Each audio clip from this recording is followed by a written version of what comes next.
wabarakatuh.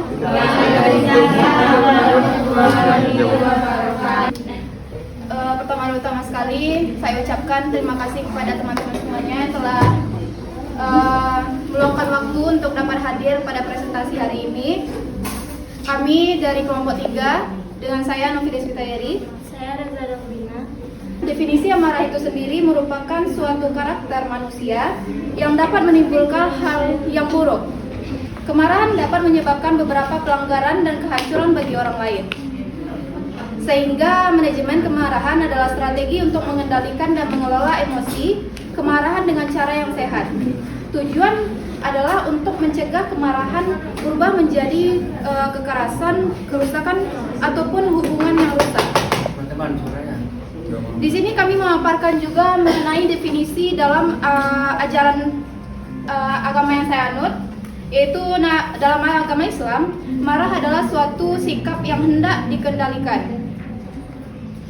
Strategi yang dapat mengatasi amarah. Pertama, mengenali dan memahami emosi negatif adalah langkah awal yang penting dalam mengelolanya. Ini melibatkan kesadaran diri terhadap perasaan dan pikiran yang muncul saat emosi negatif muncul. Selanjutnya, penting untuk mengembangkan strategi pemrosesan emosi yang sehat, seperti dengan cara meditasi, yoga, atau teknik pernafasan yang dalam. Selain itu, penting untuk mengidentifikasi memicu emosi negatif dan mencari cara untuk mengelola stres yang terkait dengan situasi tersebut. Selanjutnya, penting untuk mengkomunikasikan perasaan dengan cara yang kondusif, baik kepada diri sendiri ataupun kepada orang lain. Kemudian, mengubah pola pikir negatif menjadi positif merupakan langkah penting dalam mengatasi emosi negatif. Selain itu, membangun dan memelihara hubungan sosial yang sehat juga dapat membantu dalam mengelola emosi negatif. Yang terakhir, tetap berpegang pada rutinitas sehari-hari agar kehidupan sehari-hari lebih sehat dengan cara melakukan seperti tidur yang lebih cukup, makan makanan bergizi, dan berolahraga secara teratur. Juga merupakan faktor penting dalam mengelola emosi negatif dengan efektif. Selanjutnya, penyebab dari kemarahan. Stres dan frustasi adalah pemicu umum kemarahan. Ketika kita merasa kewalahan atau tidak mampu mengendalikan situasi, kita mungkin merasa marah. Hal ini bisa terjadi di tempat kerja, di rumah, atau bahkan di jalan. Trauma akan pengalaman traumatis dapat menyebabkan kemarahan jangka panjang. Trauma dapat mengubah cara untuk memproses emosi, membuatnya lebih sulit untuk mengelola kemarahan. Ini dapat menyebabkan ledakan kemarahan yang tiba-tiba dan tidak terduga. Faktor internal juga dapat memicu kemarahan. Ini termasuk pertama, pikiran negatif. Pikiran negatif dapat menyebabkan kita fokus pada hal-hal yang membuat kita marah. Kedua, kurang tidur. Kurang tidur dapat membuat kita lebih mudah tersinggung dan marah. Ketiga, kelaparan. Kelaparan dapat menurunkan kadar gula darah yang dapat menyebabkan ledakan amarahnya. 4. Gangguan kesehatan mental. Gangguan kesehatan mental tertentu seperti depresi dan kecemasan dapat meningkatkan risiko kemarahan. Memahami pemicu kemarahan adalah langkah pertama untuk mengelola emosi ini secara efektif. Dengan mengidentifikasi faktor-faktor yang memicu kemarahan, kita dapat mengembangkan strategi untuk mencegah atau mengelola keledakan kemarahan. Selanjutnya, pengaruh atau dampak marah terhadap kesehatan. Beberapa efek kemarahan secara fisik antara lain tekanan darah tinggi, jantung berdebar, ketegangan otot, kehilangan kesadaran, sensasi kesemutan, menurunkan produktivitas dan kreativitas. Hambatan dalam pengembangan pribadi. Selain efek fisik, kemarahan juga bisa berdampak pada kesehatan mental atau emosional seperti frustasi, iritasi, kecemasan, perilaku sembrono, sering berdebat, dan isolasi diri. Berikut ini ragam bahaya suka marah-marah bagi kesehatan yang perlu diwaspadai. Yang pertama, melemahkan sistem kekebalan tubuh. Yang kedua, menyebabkan depresi. Yang ketiga, merusak paru-paru. Yang keempat, meningkatkan risiko penyakit jantung. Sering marah-marah akan berdampak negatif pada kesehatan jantung. Yang kelima, memperburuk kecemasan jika memiliki gangguan kecemasan.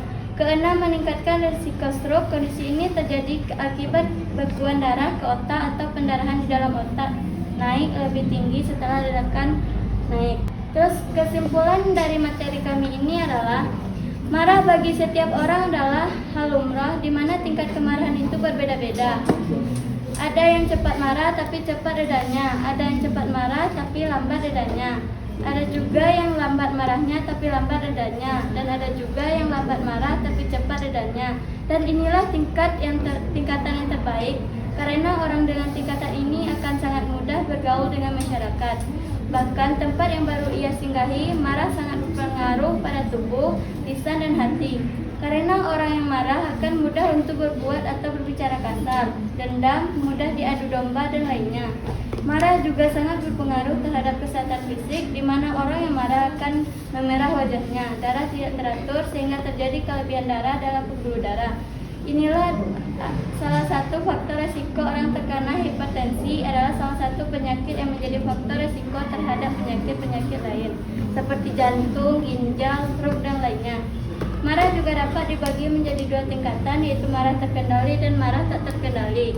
Marah bukan satu-satunya penyebab dari penyakit-penyakit yang berhubungan dengan aliran darah, melainkan marah adalah salah satu faktor risiko terjadinya penyakit tersebut, yang mana banyak faktor risiko lainnya yang dapat menyebabkan penyakit-penyakit tersebut, seperti pola makan yang kurang sehat, istirahat oleh tubuh yang tidak teratur, kurang tidur, dan lainnya.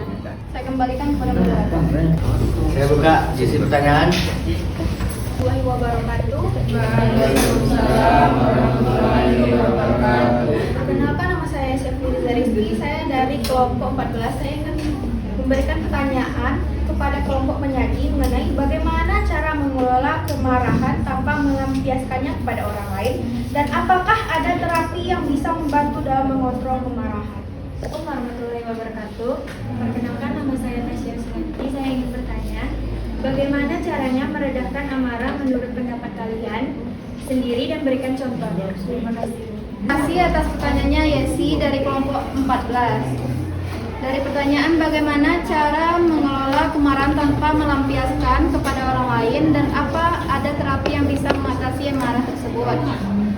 Mengelola amarah adalah keterampilan penting yang dapat membantu menjaga hubungan dan kesehatan mental. Cara mengelola kemarahan salah satunya adalah menggunakan teknik pernafasan.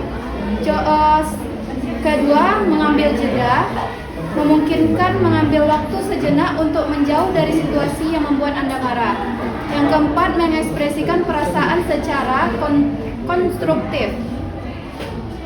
Yang kelima, lakukan aktivitas fisik seperti olahraga atau aktivitas fisik lainnya dapat membantu melepaskan ketegangan dan mengurangi stres. Yang keenam, latihan relaksasi seperti mengatasinya dengan cara meditasi, yoga, atau teknik relaksasi lainnya. Yang terakhir, berpikir positif dengan cara memandang masalah tersebut secara positif. Fokus pada situasi daripada masalah dapat membantu mengurangi kemarahan. Salah satu terapi yang dapat diterapkan dalam mengatasi amarah ini adalah salah satunya terapi kognitif atau perilaku CBC, membantu dalam mengenali pola pikir negatif dan mengendalikan dengan pemikiran yang lebih positif. Yang kedua, terapi dialektik atau perilaku DBT sangat memanfaatkan untuk mengelola emosi yang intens dan dapat membantu belajar keterampilan dan mengelola kemarahan. Sekian jawaban dari saya. Apakah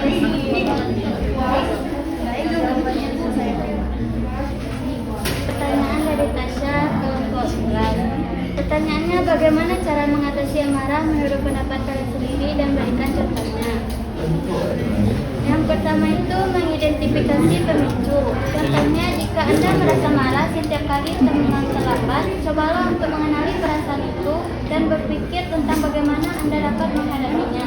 Mungkin Anda bisa menyepakati waktu yang lebih fleksibel di masa mendatang. Yang kedua, menggunakan teknik pernafasan. Contohnya, saat Anda mulai merasa marah, coba ambil nafas dalam-dalam, hitung sampai 4 saat menarik nafas. tempat, tahan selama 4 detik, lalu hembuskan perlahan. Ulangi beberapa kali hingga Anda merasa lebih tenang. Yang ketiga, menyampaikan perasaan dengan jelas. Contohnya, jika Anda marah kepada teman karena mereka tidak mendengarkan saat Anda berbicara, coba katakan, saya merasa diabaikan ketika saya berbicara dan kamu tidak memberi perhatian. Bisakah kita berbicara tentang ini? Yang keempat, melakukan aktivitas fisik. Contohnya, jika Anda merasa marah, lakukan olahraga seperti berlari atau bersepeda. Aktivitas fisik dapat membantu melepaskan ketegangan dan meningkatkan suasana hati. Yang kelima, menulis jurnal. Contohnya, cobalah menulis tentang apa yang membuat Anda marah dengan menuangkan perasaan ke dalam tulisan. Anda dapat meredakan emosi dan melihat situasi dari sudut pandang yang berbeda. Keenam, mencari solusi. Contohnya, jika kemarahan Anda disebabkan oleh masalah di tempat kerja, alih-alih berfokus pada kemarahan, cobalah untuk mencari solusi, diskusikan dengan atasan atau rekan kerja bagaimana Anda dapat memperbaiki situasi tersebut. Yang ketujuh, berlatih mindfulness. Contohnya, luangkan waktu untuk meditasi atau latihan mindfulness. Fokus pada momen saat ini dapat membantu Anda mengurangi stres dan kemarahan.